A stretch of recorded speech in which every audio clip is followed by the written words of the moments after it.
চরণামার কোটি কোটি দণ্ডবত প্রণিপাত। শ্রীমদ্ ভাগবত সপ্তাহে আজ প্রথম দিন। বেশি কথা বলবার সময় নয়, ৮টার সময় আরম্ভ হবে। তো আমি সংক্ষেপে একটু সিদ্ধান্ত আমি শুনিয়ে যাই ভাগবতের। দেখুন, ভাগবতের প্রথম স্কন্ধেতে আমরা একটা বড় সিদ্ধান্ত শুনতে পাই। কি যাই কবিরাজ গোস্বামী পাদ বলেছেন, ব্রহ্মানন্দ হইতে কোটি গুণ লীলা রস, আত্মারামে আকর্ষিয়া করে কৃষ্ণবশ। সুত গোস্বামী যখন নৈমিষারণ্যে ৬০,০০০ ঋষির সভায় যখন হরিকথা বলছেন না, তখন ঋষিগণ জিজ্ঞাসা করছেন যে সুখদেব তো মায়ামুক্ত পুরুষ, আত্মারাম, তিনি কেন পিতার কাছে আবার পুনরায় শ্রীমদ্ ভাগবত অধ্যয়ন করতে এলেন? তার কোনো প্রয়োজন নেই, তথাপি এলেন কেন? তখন সুখদেব বলছেন, তখন সুত গোস্বামী বলছেন শোনো ঋষিগণ, কৃষ্ণ কথার এত মাধুর্য, ব্রহ্মানন্দে মগ্ন যে তাকেও আকর্ষণ করে নিয়ে আসে। আত্মা রামাশ্চ মুনয় নির্যন্তাপি কুরুক্রমে পূর্বন্ত অহৈতুকী ভক্তি তীর্থম ভূত গুণহরি। আত্মারাম কাকে বলে? আত্মাকে যারা গ্রহণ করে, অর্থাৎ আত্মার আনন্দ যারা ভোগ করে, তাদেরকে বলে আত্মারাম। এই কথাটা আমরা বুঝতে পারবো না। তার কারণ আমরা কি বুঝি? দেহের আরাম বুঝি। গ্রীষ্মকালের দিনে দরদর করে ঘামছে, ফ্যানটা খুলে দিলেন, দেহটার আরাম। খুব ক্ষুধা পেয়েছে, ক্ষুধার অন্ন সামনে পেলেন, খাদ্য বস্তু গ্রহণ করলেন, ইন্দ্রিয়ের আরাম হল, পাখা গায়ে লাগলে দেহের আরাম হল, চোখে একটা ভালো জিনিস দেখলেন, ইন্দ্রিয়ের আরাম হল, মনে একটা ভালো সংবাদ পেলেন, খুশি সংবাদ পেলেন, মনের আনন্দ হল। তাহলে এগুলো কি বলে? দেহারাম, ইন্দ্রিয়ারাম, মনের আরাম। আবার আমার বুদ্ধির কৌশলে আর্জনকে পরাজিত করেছি, বুদ্ধির আরাম। তাহলে দেহ, ইন্দ্রিয়, মন, বুদ্ধি, তারপর আত্মা। দেহ, ইন্দ্রিয়, মন, বুদ্ধি, তারপর আত্মা। আমরা তখন কি বুঝতে পারি না? এই আত্মারাম কথাটা বুঝতে পারি। আত্মারাম যারা আত্মার আনন্দে বিভোর হয়ে এটা বুঝিয়ে দেন। সুখদেব এইরকম আত্মারাম। মায়ের পেটে রয়েছেন 12টি বছর। কে বলছেন? সুখদেব। রাধা গোবিন্দের লীলাবতীর সুখ পাখি নাম ছিল বিচক্ষণ। দক্ষ আর বিচক্ষণ দুটি সুখ পাখি রাধা গোবিন্দের কুঞ্জের পাখি। যখন কৃষ্ণলীলা অপ্রকাশ হয়ে যায়, রাধারানী বিচক্ষণকে বললেন, তুমি আমার লীলা, আমাদের লীলা তুমি শ্রবণ করা। সেই বিচক্ষণ নামে সুখ পাখি তিনি এলেন ব্যাসপতি গীতিকার কাছে। জগৎকে হরিকথা শোনাবার জন্য সেই সুখদেব এসেছেন। আত্মারাম 12টি বছর মায়ের পেটে আছেন, আসবেন না, মায়ের পেট থেকে বার হচ্ছে না। একটা সন্তানকে 9 মাস 10 দিন গর্ভে ধারণ করতে মায়ের কত কষ্ট হয় বলতে? আর 12টি বছর পেটে আছে। ব্যাসদেব বলছেন, পুত্র তুই বেরিয়ে এসে তোর মায়ের কষ্ট হচ্ছে? বলছে না, আপনার কথাই যাব না। কেন আমার কথা আসবে না কেন? বললেন, আপনি মায়ামুক্ত হতে পারেন না। পারেন না?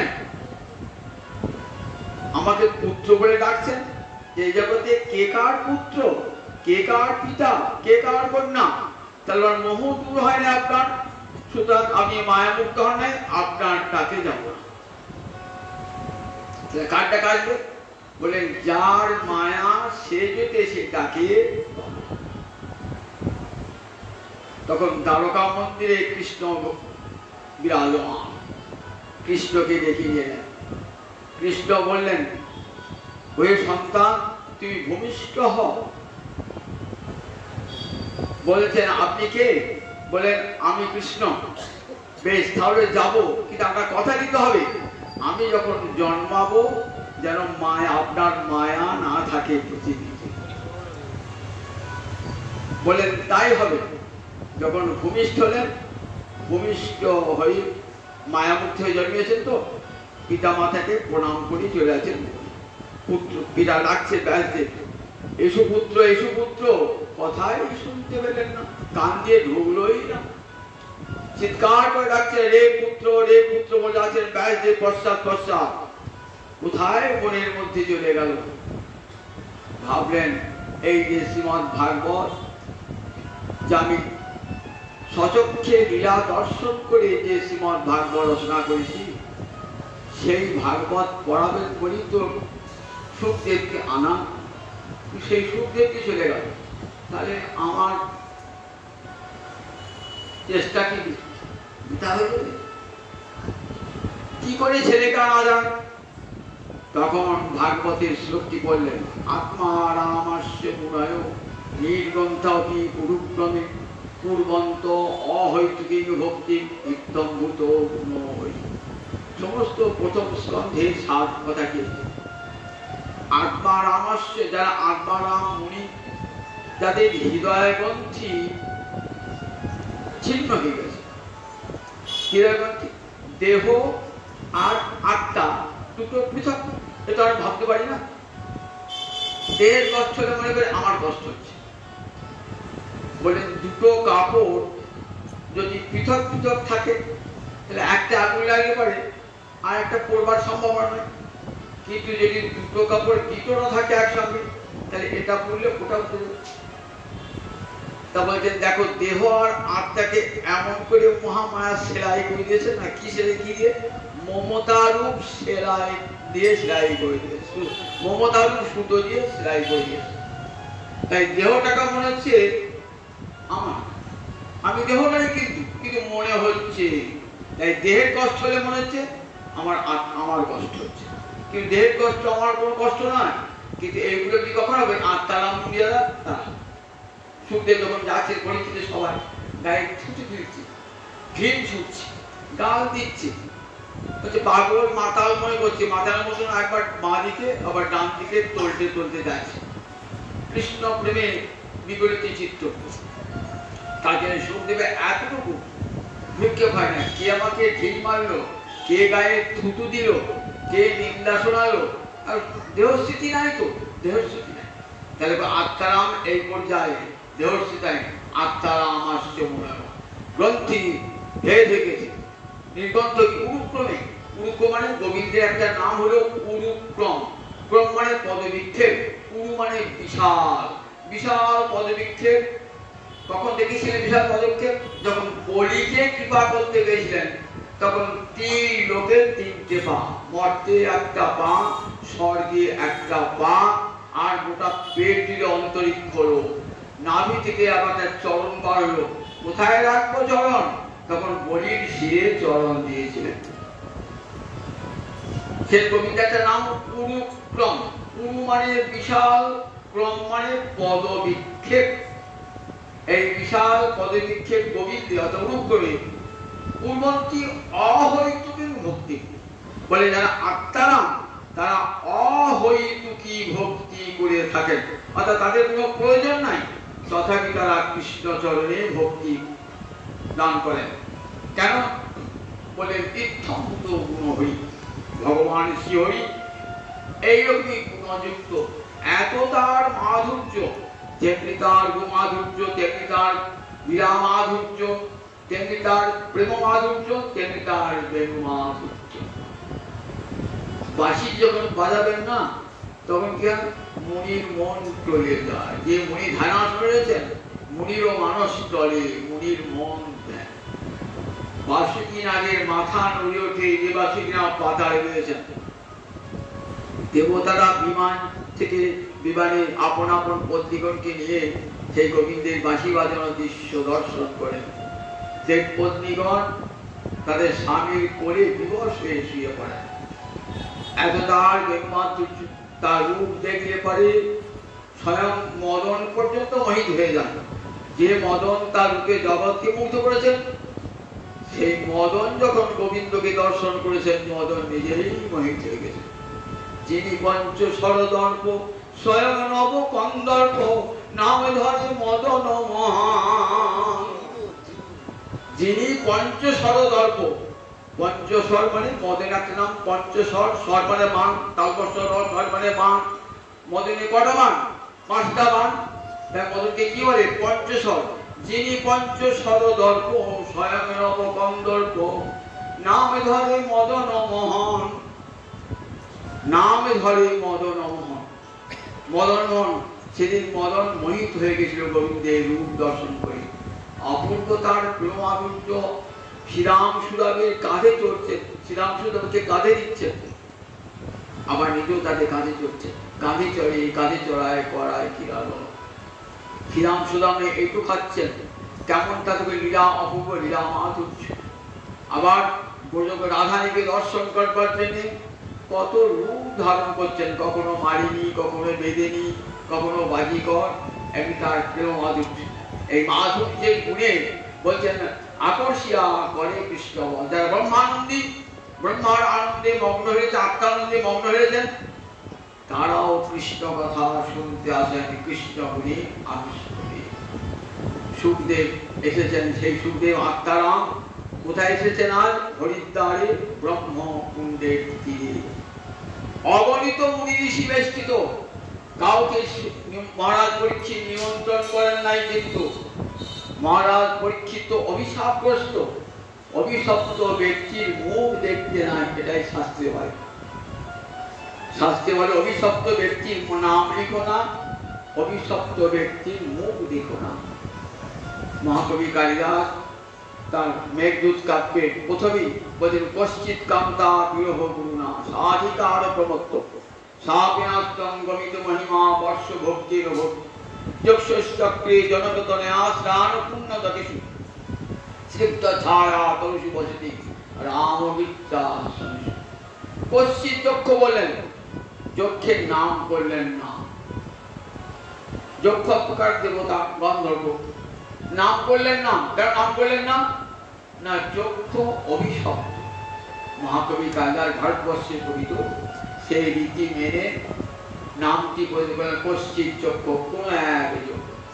অথচ মহারাজ পরীক্ষিতকে দেখতে এসেছেন কারা? জগতে যারা শ্রেষ্ঠ মানুষ, কত ব্রহ্মর্ষি, কত রাজর্ষি, কত দেবর্ষি, কত সিদ্ধর্ষি সব এসেছেন।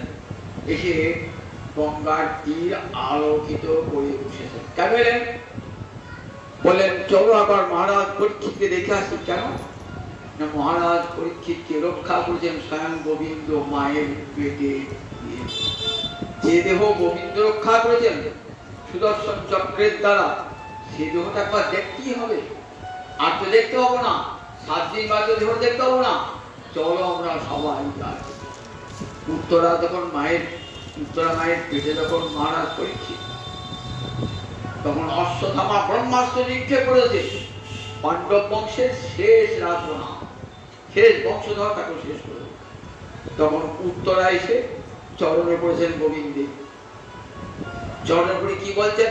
পাহি পাহি মহাযোগী মামে গর্ভ নিপাত্যতা। হে মহাযোগীশ্বর গোবিন্দ, আমাকে রক্ষা করো, আমার গর্ভস্থ সন্তান যেন বিনষ্ট না হয়। আমি বলি ক্ষতি না, কিন্তু আমার গর্ভস্থ সন্তানকে রক্ষা করো। কেন? সন্তানকে বাঁচানোর এত আকুলতা কেন? বলছেন আমি সাক্ষাৎ গোবিন্দের সেবা পাই নাই। কেন পাই নাই?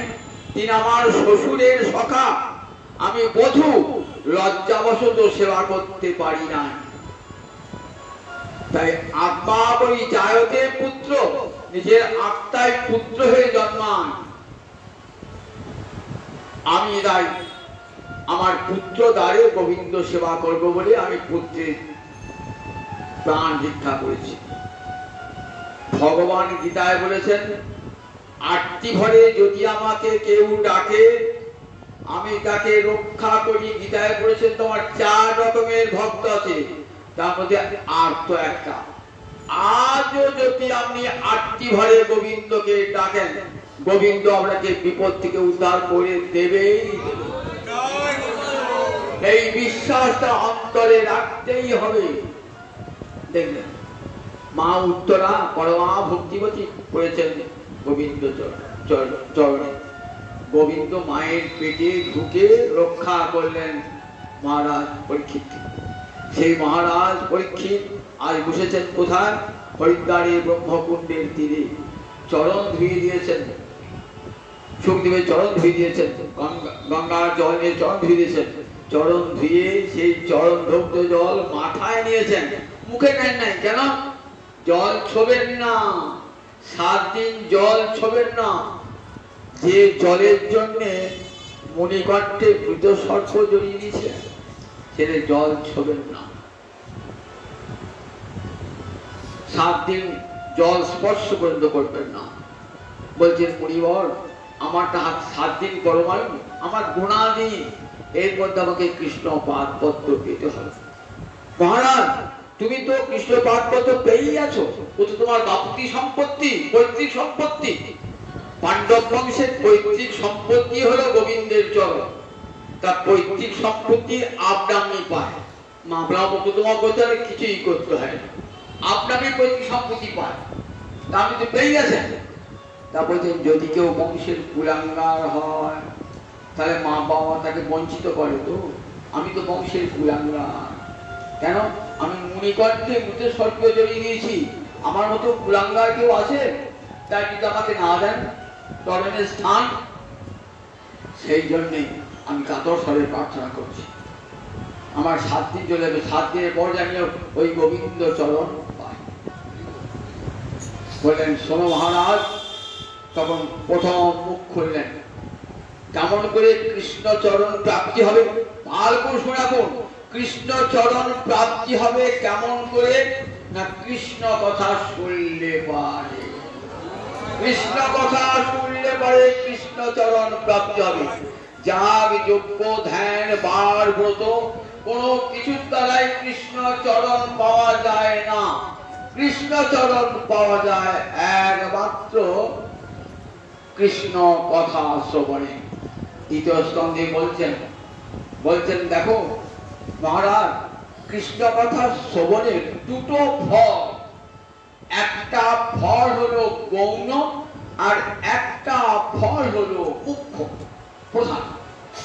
গৌণ ফলটা কি আর মুখ্য ফলটা কি? পিবন্তি যে ভগবত আত্মনসতাং কথামৃতং কর্মফুটেষু। ভগবত কথামৃতং, ভগবানের কথামৃত যারা কি দিয়ে পান করে? পিবন্তি মানে পান করে। তো পান করতে তো পাত্র চাই। তা হরি কথামৃত পান করবো কেমন করে? সুখদেব প্রথমেই করে ব্যাসদেব প্রথমেই বলেছেন পিবত ভাগবতং রসমালম, পান করে খেতাম। তা পান করবে কি করে? কর্ণ ফুটেষু, 2টো কান দিয়েছেন ভগবান, পাত্র দিয়েছেন। এই কর্ণ ফুটেষু সংযুক্ত। এই শুনলে কি হবে? পুনন্তি বিষয় বিদুষিতা স্বয়ং।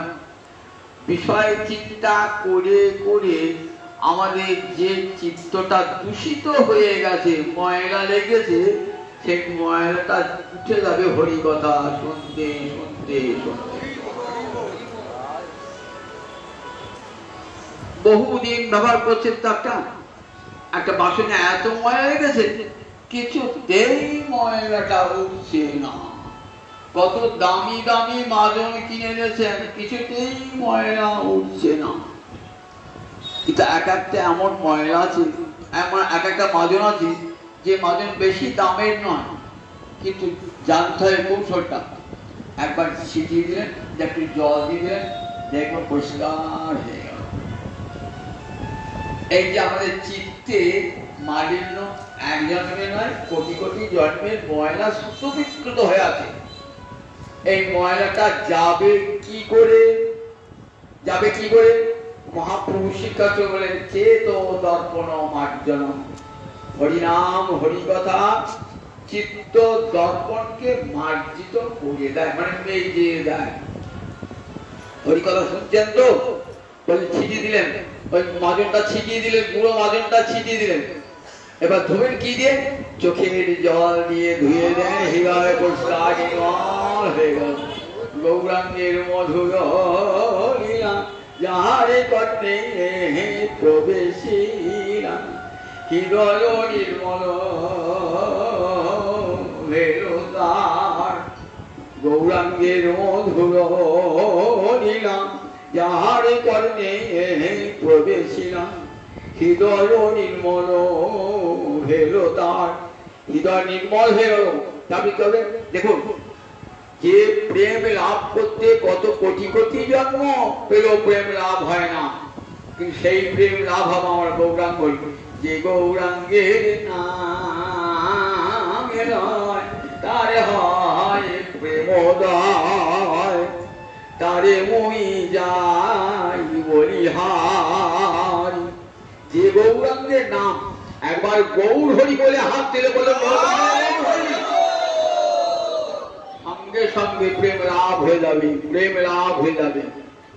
করিয়া কলম শোনার শ্রীঅঙ্গ শ্রীমুখ যে হেই করে দর্শন, তার হয় পাপক্ষয় পায় প্রেম ধন। নামও করতে হবে না, একবার যে দর্শন করেছে, শ্রীঅঙ্গ শ্রীমুখ যে হেই করে দর্শন, তার হয় পাপক্ষয় পায় প্রেম ধন। যে গৌরাঙ্গের নাম রয় তার হয় প্রেমোদয়, তারে মুই যাই বলিহারি। তাহলে হরিনাম হরিকথা কতখানি মঙ্গলদায়ক। হরিকথা কানে শুনছেন? বলেন সুখদেব বলছেন, সুখদেব বলছেন মহারাজ, বল মহারাজ পুনন্তি হলে পবিত্র করে দেয়, বিষয় বিদূষিত আশয়, আশয় মানে হৃদয়, বিষয়ের দ্বারা বিশেষ রূপে যাদের চিত্ত দূষিত হয়েছে, এইটা গৌণফল, গৌণফল। আর মুখ্য ফল কি? ব্রজন্তি তৎচরণ সরোহান্তিক, ব্রজন্তি তৎচরণ সরোহান্তিক। সরোহ মানে পদ্মফুল, সরোহ মানে জলকে ভেদ করেছে বলে পদ্মার নাম সররূহ। চরণ সররূহ মানে চরণ কমল। ব্রজন্তি মানে চলে যায় কোথায়? গোবিন্দ চরণ কমলে চলে যায়। হরিকথায় মুখ্য ফল, হরিকথার শ্রবণের গৌণ ফল হলো হৃদয়টা মেজে বুঝে পরিষ্কার করে দেয়। আর মুখ্য ফল হলো গোবিন্দ চরণে পাইয়ে দেয়। তাই 7 দিন তুমি গোবিন্দ চরণ, গোবিন্দ কথা শ্রবণ করো। যাগ যজ্ঞ বার ব্রত কোনো কিছুর দ্বারা কৃষ্ণ চরণ প্রাপ্তি হবে না। 7 দিন বসে বসে কৃষ্ণ কথা শ্রবণ করো। তস্মাৎ ভারত সর্বাত্মা ভগবান হরি ঈশ্বর, গীত স্কন্ধে তস্মাৎ ভারত সর্বাত্মা ভগবান হরি ঈশ্বর, শ্রোতব্য কীর্তিতব্য স্মর্তব্য চেষ্টাভয়। মহারাজ যদি অভয় ইচ্ছা করো, মুক্তি পেতে ইচ্ছা করো, যদি মৃত্যু ভয় থেকে মুক্তি পেতে ইচ্ছা করো, তাহলে তার কথা কানে পেতে শোনো। শ্রোতব্য কীর্তিতব্য, তার কথা কীর্তন করো জিহ্বা দিয়ে। আর সর্তব্য মনে মনে স্মরণ করো। হরিকে কানে রাখো, হরিকে বচনে রাখো, হরিকে মনে রাখো। শ্রবণ কীর্তন স্মরণ। এবার কার মুখে শুনতে হবে? 3য় স্কন্ধে বলছেন কপিল দেবহূতি সংবাদ। 3য় স্কন্ধে বলছেন শতাং প্রসঙ্গান মম বীর্য সংবির ভবন্তি হৃৎকণ্ঠ রসায়না কথা, তজ্জোষনাথ আশু অপবর্গ বর্তনী শ্রদ্ধারতি ভক্তির প্রবিশত। 3য় স্কন্ধে বলছেন বলছেন কার মুখে হরিকথা শুনবে? শতাং প্রসঙ্গ বলছেন মা কপিল কর্দম। এই একটু শুনলেন তো কর্দম ঋষির কথা। ব্রহ্মার পুত্র কর্দম, কর্দমের পত্নীর নাম দেবহূতি। এই কর্দম দেবতীর সন্তান কপিল ভগবান, সত্যযুগে ভগবান কপিল রূপে অবতীর্ণ হয়েছে। মাকে বলছেন, মা বলছেন আমার মুক্তি কেমন করে হবে, কেমন করে আমি সংসার সাগর পার হয়ে যাব? তখন মাকে বলছেন, মা বলছে আমি তো সাধন ভজন কিছুই জানি না, আমার শাস্ত্র পাঠ নাই, শৌচ নাই, আচার নাই, আমি কেমন করে সংসার সাগর পার হব? ভগবানের মা, তারপর সংসার সাগর পার হওয়া, আমরা সেই সংসার সাগর কাউকে পার হব। তবু মায়ের অন্তরে এই এনে দিয়েছেন। কেন? মাকে বলবেন, মাকে তো খাঁটি কথা বলবেন, মাকে তো আজে বাজে কথা বলবেন না। আমরা সেই খাঁটি সংবাদটাই পেয়ে যাবো। বলছে মা তোমাকে কিছুই করতে হবে না, তুমি সাধুদের সভায় যাও। শতাং প্রসঙ্গ, শতাং প্রসঙ্গ মানে প্রকৃষ্ট সঙ্গ। এই উপসর্গটা অর্থ প্রকৃষ্ট, বলে সাধুদের সঙ্গটা হলো প্রকৃষ্ট। অর্থাৎ বিষয় সঙ্গে গেলেন কি কথা? ওই জমি জমার কথা, কত টাকা জমলো, কোনটা কোথায় সুদ বেশি হয়, এইসব চিন্তা। আপনার রোগীর কথা, আমার সুগার হয়েছে, আমার প্রেশার হয়েছে, ওই নিয়ে জীবন কাটিয়েছিল। একটা হরিকথা মুখ দিয়ে কোনদিন বার হলো না। দুজন বন্ধু বললো রিটায়ার হয়েছে, কত ভালো রে, পেনশনটা কত ভালো ভালো করতো, তো ছেলেটা তোকে দেখে তো ভালো করে, তোর বউটাকে ভালো দেখে তো, মেয়েটা ভালো লাগে, বিয়ে হয়েছে তো না, ব্যবসার গল্প, না গ্রামে চাষবাসের গল্প। তোর জমি তোকে তো আলু হয়েছে, তোর জমিতে বেগুন লাগিয়েছি, কেমন বেগুন খরচ হলো, কোন সারটা দিলি। হরি কথা নয় মুখে, সারাতে জীবন পুরো হয়ে সুস্থ করে কাঁপছে। তথাপি মুখে হরি কথা, কৃষ্ণ কথা নাই। জীবনটা শুধু আসে খাবার জন্যে, আবার প্রাণ ত্যাগ করবার, আর কোনো কথাই না, ওই সাধারণ কথাই না। আর বড় আমার রোগ হয়েছে, সুগার হয়েছে, প্রেশার হবেই তো, একদিন তো মরতেই হবে। সুগার হোক, প্রেশার হোক, যাই হোক, তার জন্য 5 জনের শোনাবো কেন? হরি কথা শোন, সব রোগ দূর হবে, সব অমঙ্গল, সব অকল্যাণ চলে যাবে। তাই বলে দেখো, সাধুদের সকল সাধুরা জানেন এক মুহূর্ত ব্যয় করবেন অন্য কথা। তারা জানেন জীবন ক্ষণস্থায়ী, এই আছে এই নাই, নিঃশ্বাসী নহে বিশ্বাস ও কদাবিদ্ধ ভবিষ্যতি। এই আপনি আমার প্রাণটা চলে যাবে, যেন কৃষ্ণ কথা বলে যায়। গোনা আমাদের প্রত্যেকেই তো গোনা দিন। পরীক্ষিতের 7 দিন ছিল, আমাদের 7 দিন আছে, বলতে পারেন কেউ 7 দিন বেঁচে থাকবো, কাল বেঁচে থাকবো কেউ বলতে পারেন, পরশু বেঁচে থাকবো বলতে পারেন, যে কোনো মুহূর্তে মৃত্যু হতে পারে, যে কোনো মুহূর্তে। তাই পরীক্ষিতের 7 দিনের মধ্যে কিন্তু মৃত্যু হবে না, আমাদের কিন্তু 7 সেকেন্ডে মৃত্যু হতে পারে। তাহলে সবাই আমাদের গোনা দিন, আমাদের এক মুহূর্ত যেন নষ্ট না হয়। এই যে দুর্লভ মানব জন্ম, ভগবানের করুণার দান, নির্ধমাত্মক সুলভম সুদুর্লভম, ভগবানের করুণার দান। এই দেহটা কোনো মতে নষ্ট হল না। আমার কোথায় কি জন্ম, কুকুর হয়ে জন্মবো না বিড়াল হয়ে জন্মবো জানি না, কত হলে কি লেখা আছে। মানব জন্ম পেয়েছি, একবার সুযোগ পেয়েছি, সুযোগ জীবনে একবারই আসে। এই সুযোগকে কখনো হাত ছাড়া করতে না। পরের জন্ম করবো, পরের জন্মে মানুষ হবে, কে বলেছে? পরের জন্ম কুকুর হয়ে জন্ম, ভেড়া হয়ে জন্ম, ছাগলের জন্মালাম, তাহলে হরি কথা বলা হলো? তাহলে মানব জন্ম দিয়েছে গোবিন্দ, এই জন্মে এমন কিছু কথা যাতে আবার পরের জন্মে মানুষে আসতে পারে, পরের জন্মে। তাই মা শতাং প্রসঙ্গাত মগবীর্য সংবিদ ভবন্তি হিতকর্ণ রসায়নগতা। মা তুমি সাধুদের সবাই দাও, সাধুদের মুখ থেকে হরি কথা শুনবে, অন্যজন মুখে শুনলে হবে না। কেন সাধুদের মুখে শুনতে হবে? বই পড়িতে হবে না, সাধুদের মুখে শুনবে। সাধুদের নিজের অনুভূতি মেশানো থাকে তার সঙ্গে, সাধুদের হৃদয়ের অনুভূতি মেশানো থাকে, সে কথার মূল্য অনেক। সুমুখে ব্যাস মুখে হরিকথা, নারদের মুখে হরিকথা, তার অনেক মূল্য। তারা নিজে আস্বাদন করেছেন, সেই আস্বাদনটা আবার তার যারা শুনবেন তাদের মধ্যে সে আস্বাদনটা তারা জাগিয়ে দেয়। বলে কিরকম দেখুন, আমরা বট গাছ দেখেছেন তো, লাল লাল ফল বট গাছের মতো পড়ে থাকে, আবার যে ফলটা ভাঙে কত বীজ পাবেন মনে দেখি। আচ্ছা ওইগুলো যে বীজগুলো যদি গাছ হতো, তা পৃথিবীতে মানুষ বাস করার জায়গা হতো, কত বট গাছের বীজ বলুন দেখি। কি হয়? হয় না। পাখিতে যেই খাবে দিয়ে, এবার পাখি দিয়ে হয়তো দেখে আমরা দালানে কার্নিশে গিয়ে পাখিতে যে বীজটা ত্যাগ করেছে, সেখান থেকে হয়ে গেল বট গাছ খেয়ে গেল। সেখানে মাটি নাই, জল হাওয়া পেলে মাটি তো নাই, প্রধান উপকণ্ঠে নাই, তথাপি হয়ে গেল। বলেন দেখো ঠিক তেমনি হরিকথা কেমন না, হরিকথা সাধুরা আস্বাদন করছেন তো, এবার সাধুদের মুখ দিয়ে যখন হরিকথা বার হবে তখন তার আলাদা অনুভূতি, আলাদা স্বাদ। হৃদকর্ণ রসায়ন না, রসায়ন এক প্রকার ওষুধ। একদিন কবিরাজিরা রসায়ন দিত, আমরা কি রসায়ন, মৃত সঞ্জীবনী রসায়ন। রসায়ন একটা ওষুধ বটে, আবার পথ্য বটে, ওষুধ বটে আর পথ্য বটে রসায়ন।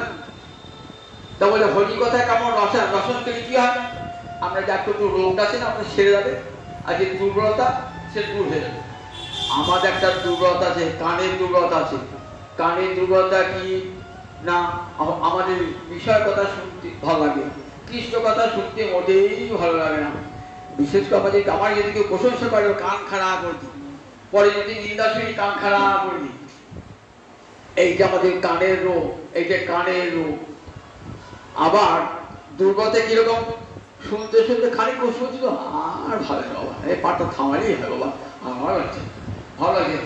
এবারে এই দুর্বলতা, ওই হরি কথা শুনুন, শুনতে শুনতে কানের রোগটাও সেরে যাবে, আবার কানের যে দুর্বলতা ওটাও সেরে যাবে। সারা রাত তোমরা কেন কৃষ্ণ কথা, সারা রাত মুনি ঋষা ছেড়েছেন তো 7 দিন 7 রাত বসে বসে, একবার তো ওঠেন নাই তারা আহার নিদ্রা পরিত্যাগ করে, শুনতে শুনতে মনের একটা রোগ আছে, বেশি করে কিছু কথা চিন্তা করতে পারি না, মনে অন্য চিন্তা এসে পারে, বলে হরিকথা শোনো, শুনছে দেখুন মনে হরিকথা, মনের এই রোগটা দূর হয়ে যাবে। আবার আমি অন্য সময় অন্য চিন্তা করতাম তো, সে তো আমার দুর্বলতা, বলে এই হৃদকর্ণ রসায়ন কৃষ্ণ কথা শ্রবণ করতে করতে কি হবে, আমার দুর্বলতাও দূর হয়ে যাবে। রসায়ন যেমন দুটোই দূর হয়, রোগও দূর হয়, আবার রোগীর দুর্বলতাও দূর হয়ে যায়, ঠিক তেমনি আমার মন আর অন্য কোনো চিন্তা করতে পারবে না, মনের দুর্বলতা সেরে যাবে। তাই বলে শতাং প্রসঙ্গান মমবীর্য সংবিদ ভবন্তি হৃদকর্ণ রসায়ন তৎসনা আশু অপবর্গ বর্তনী শ্রদ্ধারতি ভক্তি করিষ্যতি। বলে মা তুমি কিছু করতে না, দিয়ে একবার আসলে কানটা পেতে দেবে। সাধুরা হরি কথা বলছেন, কানটা পেতে দেবে, তারই কাজ হলে আর কিছু দরকার নেই। কানটা পেতে দেবে, কর্ণপুটে শুনবে হরি কথা, শুনতে শুনতে কি হবে, সেটা হৃদয়ের মাঝে গিয়ে হৃদয়ের সব অন্ধকার দূর করে দেবে, আবার মুক্তির পথ প্রশস্ত করে দেবে। তজ্জসাদ আশু অপবর্গ বর্তনী, তুমি মুক্তির পথে প্রেম ভক্তি পথে যাত্রা করবে, শ্রদ্ধা রতির ভক্তি রোধ করে শুনতে শুনতে সত্য এসে যাবে।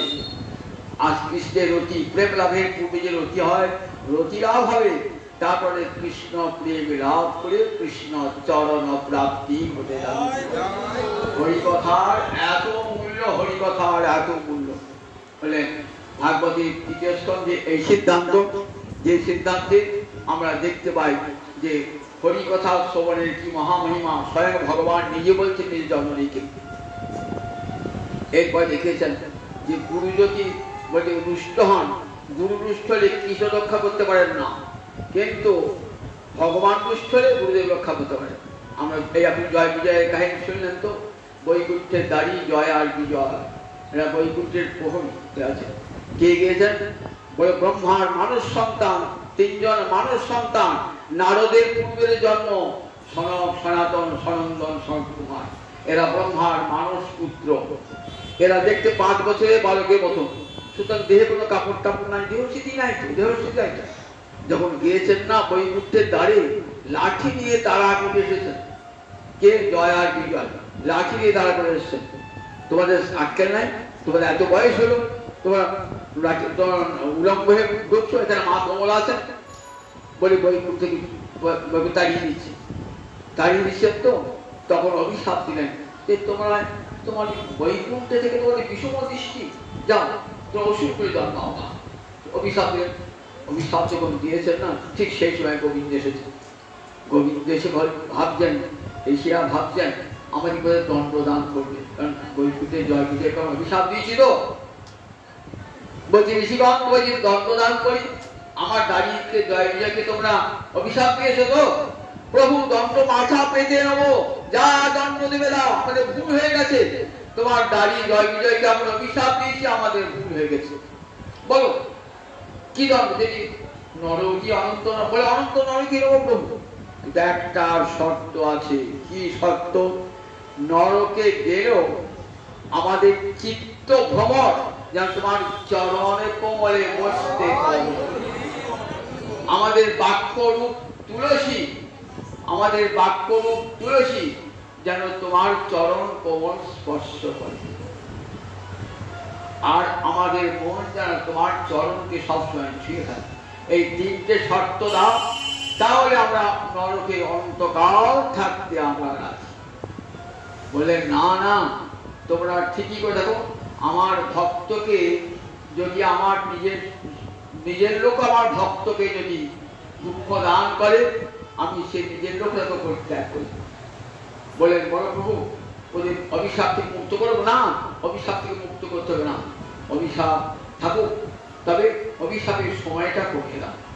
ওরা 3 জন্ম বাদে যেন আবার আমার কাছে ফিরে আসে। 3 জন্ম বাদে প্রথম জন্ম হলেন, শুনলেন তো আপনাদের, হিরণ্যাক্ষ হিরণ্যকশিপু। হিরণ্যাক্ষ অবতার, বরাহ অবতারে হিরণ্যাক্ষকে বধ করলেন।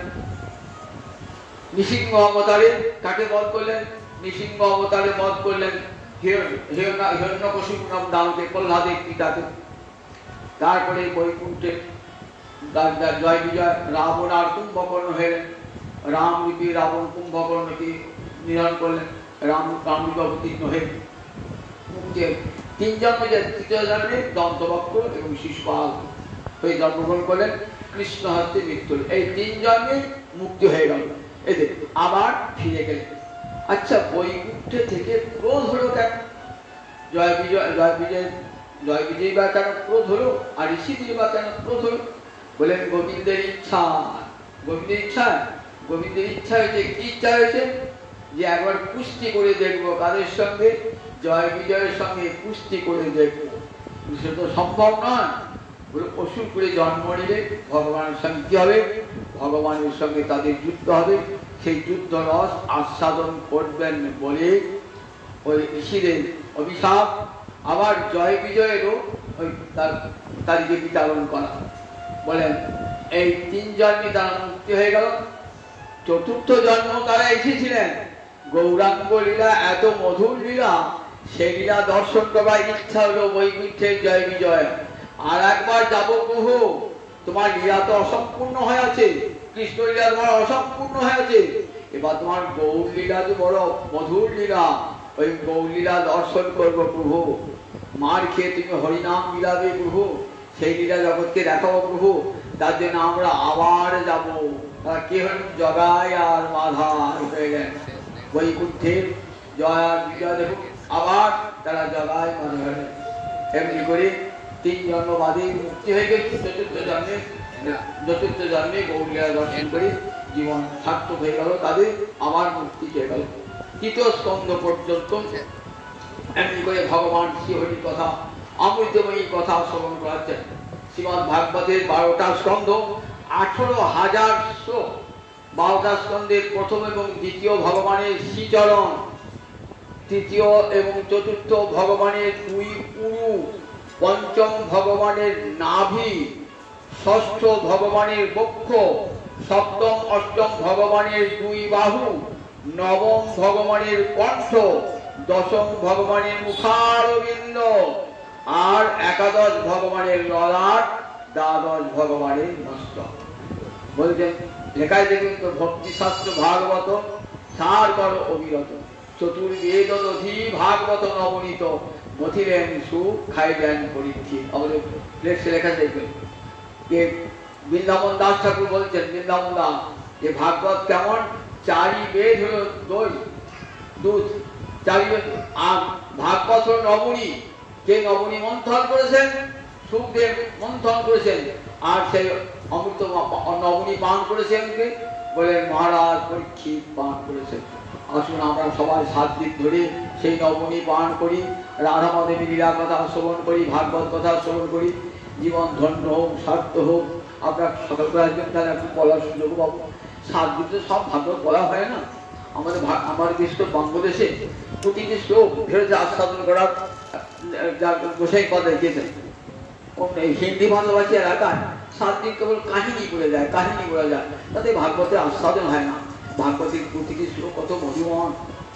যেমন 8টাকে মেশিনে যে আপনি পেয়েছেন গড়গড় গড়গড় রস হয়, কিন্তু 1-1টি শ্লোকে এত মাধুর্য না।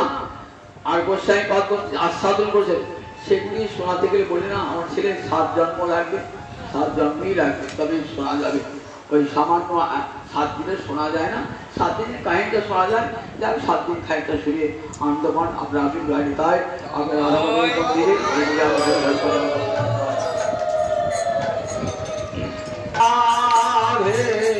কৃষ্ণ গোবিন্দ জয় জয় রাধে কৃষ্ণ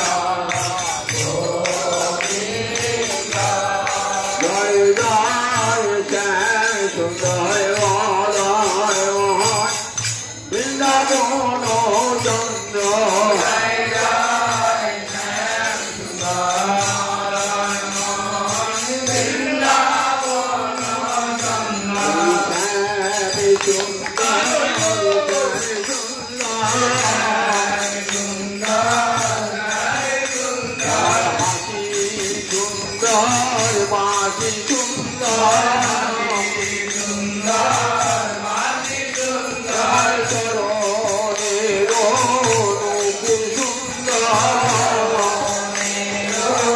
নুপুর সুন্দর কোটি পতি পিত বসন সুন্দর বলে মন মালা সুন্দর বাঁকা নয়ন পরম সুন্দর